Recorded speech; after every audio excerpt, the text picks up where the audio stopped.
Back গিয়ারের কেবলটাতে একটু problem হয়েছে স্যার। আচ্ছা, আগেই প্রবলেম ছিল, হ্যাঁ, এখন ওটা একটু বেশি হয়েছে। ব্যাক গিয়ারটা এখন কেবলটা চেঞ্জ করে দিতে হবে। আচ্ছা, তো বলছি তুমি টেস্ট করে টোটালি কি কি প্রবলেম আছে লিস্ট ডাউন করে দাও, আমি সেই অনুযায়ী স্যারের সাথে কথা বলবো।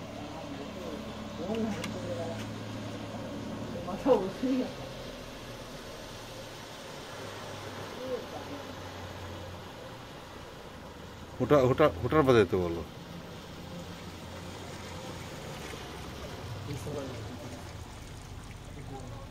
হুইসেল বাজানো, whistle whistle whistle whistle whistle whistle whistle